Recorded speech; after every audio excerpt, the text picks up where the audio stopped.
terjadi Bapak Ibu sekalian, ada seorang kisah nyata di Saudi, seorang pramugari yang saya tahu pramugari dari penerbangan kita, yang kisahnya sempat dibahas oleh para ulama di Saudi. Itu setelah dia tiba di Jeddah sakit keras dan sempat koma selama sebulan. Waktu dia koma selama sebulan, suster-suster yang ada di situ semua memberikan kesaksian kalau orang ini sering berteriak-teriak, tapi dalam kondisi koma, nggak sadar, sering teriak-teriak. Sebulan tepatnya dari kejadian tersebut, maka pramugari ini terbangun.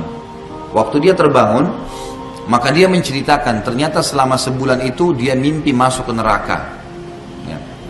Dan dia mimpi rambutnya digantung, badannya disiksa, dan dia rasakan itu siksaannya. Dia betul-betul merasakan sakitnya, siksaannya, jeritannya, dia semua rasakan. Dan dia lihat neraka, orang-orang disiksa selama sebulan tuh. Semenjak itu, waktu dia sadar, dia bertobat kepada Allah Subhanahu Wa Taala dan meneruskan sisa hidupnya dengan ketaatan kepada Allah. Dan banyak orang seperti ini. Ada juga sekretaris, ya, orang kepercayaan ayah saya di Makassar. Dulunya saya tahu waktu saya masih kecil, saya masih SD, orang ini perbuatannya masih banyak perbuatan kefasikan, gitu kan. Maka saya tahu bersendiri perbuatan-perbuatan yang kadang-kadang dilakukan, tapi semoga Allah tutupin lah, semoga Allah maafkan.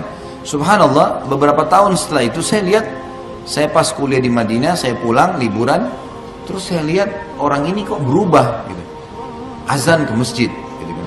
Nah, kebetulan waktu itu ada pabrik seng yang dimiliki oleh ayah saya, orang ini kerja di situ gitu. Maka saya tanya, kenapa kok Om, saya panggil Om itu, kenapa kok bisa berubah seperti ini? Dia bilang, saya mimpi Khalid, saya masuk ke neraka. Dan ini sebuah nikmat yang Allah kasih sebenarnya buat dia ya.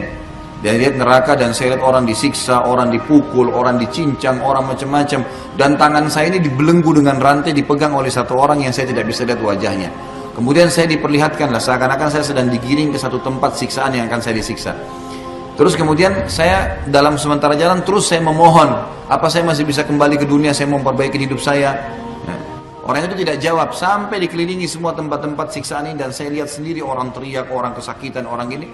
Sampai akhirnya dia mengatakan masih ada sisa umur yang tersisa buat kamu. Kalau kamu mau tobat masih bisa. Kemudian dia pun akhirnya bangun dan sadar. Mulai semenjak itu jadi menjadi orang baik dan alhamdulillah sampai sekarang masya Allah orangnya sudah dalam ketaatan kepada Allah Subhanahu Wa Taala. Tentu tidak semua orang Allah karunia seperti ini ya. Tetapi kita ambil pelajaran. Manusia yang jeli adalah manusia yang mengambil pelajaran dari orang lain. Cukup buat dia ini.